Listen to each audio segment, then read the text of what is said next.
Hey guys, welcome back to my new blog.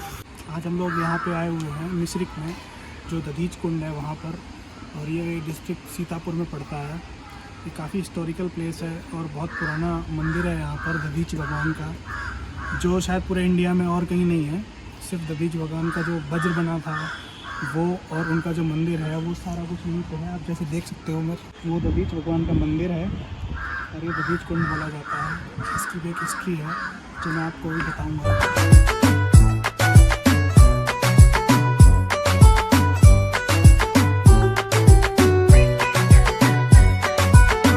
तो ये मंदिर का मेन गेट है। ये दधीच भगवान का मंदिर है जो सीतापुर मिश्रिक में पड़ता है और ये इंडिया में बहुत फेमस है।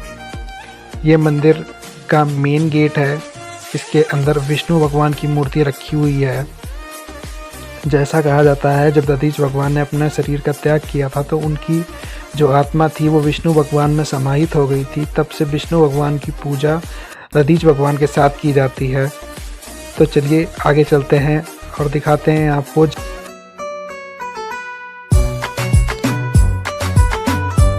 ये वो मंदिर है जहाँ पर दधीच भगवान ने अपने शरीर का त्याग गाय से चटवा कर किया था। उसके पास में ही उनकी जो माता थी उनका मंदिर बना हुआ है और ये मंदिर महर्षि दधीच के पिताजी का बना हुआ है और ये उनके पुत्र महर्षि पिल्लात का मंदिर बना हुआ है और इसके पास में ही उनकी बहन दधिमती माता का मंदिर बना हुआ है जो काफ़ी अच्छा है। और यहाँ से आगे बढ़ते ही आपको जो है एक नई चीज़ देखने को मिलेगी। यहाँ पर एक ये सामने जो जगह दिख रही है, यहाँ पर बहुत सारे शिवलिंग बने हुए हैं जो काफ़ी देखने में अच्छे लगते हैं। तो मंदिर से निकलने के बाद ही जो संत महाराज यहाँ की पूरी हिस्ट्री बता रहे थे, तो चलिए सुनते हैं यहाँ की पूरी हिस्ट्री।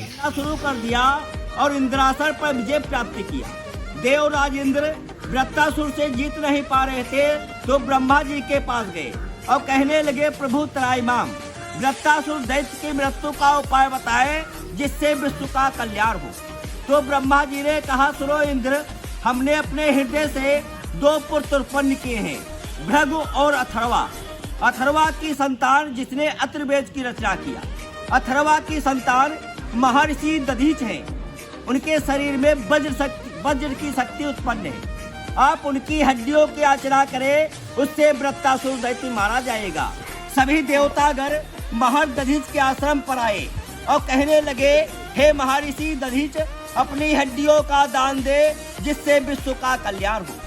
समय से अभाव से देवता लोग कहने लगे, मनुष्य एक लोक की यात्रा को जाता है, तमाम लग जाता है। जब तक आप 3 लोक में भ्रमण करके आओगे तब तक तो हमारा नाश कर देगा। आपका दान देना और ना देना सभी बेकार हो जाएगा। तो भगवान विष्णु ने कहा, हे महर्षि दधीच, हम सभी तीर्थ यहीं पर बुला दिए जाएं, आप विश्वास करके स्नान करें। तो देवता लोगों के द्वारा आकाश से पाताल मृतलोक के 3.5 करोड़ तीर्थों का जल 84 कोस भूमि में ला करके एकत्रित किया।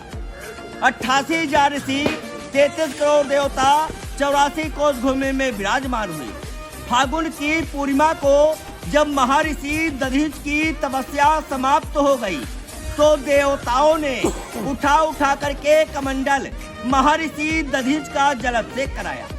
तीनों लोकों का जल एक में मिल जाने से इस तीर्थ का नाम मिश्रिक तीर्थ दधीची कुंड पड़ा। स्नान करने के बाद में महर्षि दधीच ने जीवित ही बैठ करके अपने शरीर में दही और नमक लगा करके अपने शरीर को देवराज इंद्र की 16 गायों को अपना शरीर दधीच जी ने चटवा दिया। दधीच जी की हड्डियों से 3.5 वज्रों का निर्माण किया गया, जिनके नाम गांडीव, पिनाक, सारंग और वज्र शक्ति। फिर इन अस्त्रों को देवताओं में बांट दिया गया। गांडीव प्रथम अग्निदेव को मिला। द्वापर में अर्जुन ने महाभारत को विजय प्राप्त की। पिनाक भगवान शंकर को मिला। शंकर जी ने अपने शिष्य परशुराम जी को दिया। परशुराम जी ने ले जाकर के जनकपुर में रखा।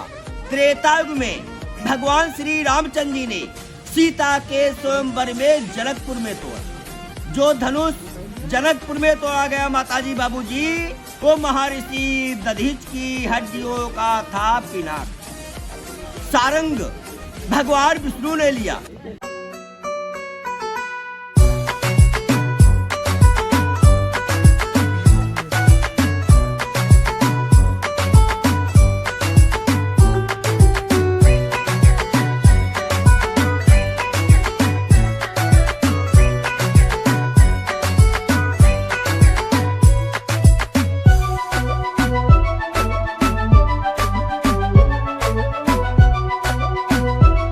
और इसके आगे जो दधीच कुंड है, इसमें बहुत सारी मछलियां हैं, रंगीन मछलियां हैं, बड़ी मछलियां हैं। तो आप जैसे बिस्किट इसमें डालते हो या आटे की गोलियां डालते हो, मछलियां तुरंत ऊपर आ जाती हैं। ये मछली बहुत ही सुंदर लगती हैं देखने में। तो चलो चलते हैं आगे।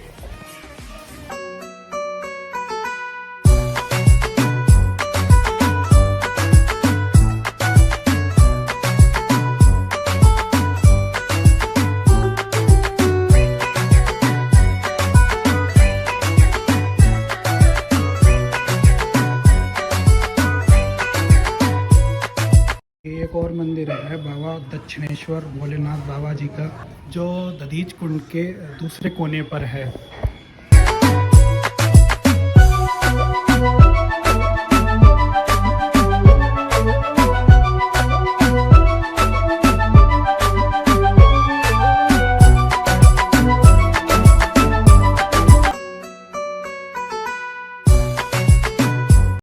तो ये था आज का ब्लॉग। अगर ये ब्लॉग आपको अच्छा लगे तो इसको लाइक कर देना, सब्सक्राइब कर देना एंड शेयर कर देना फ्रेंड्स फैमिली के साथ। तो आज के लिए बस इतना ही, मिलते हैं नेक्स्ट ब्लॉग में। Okay bye.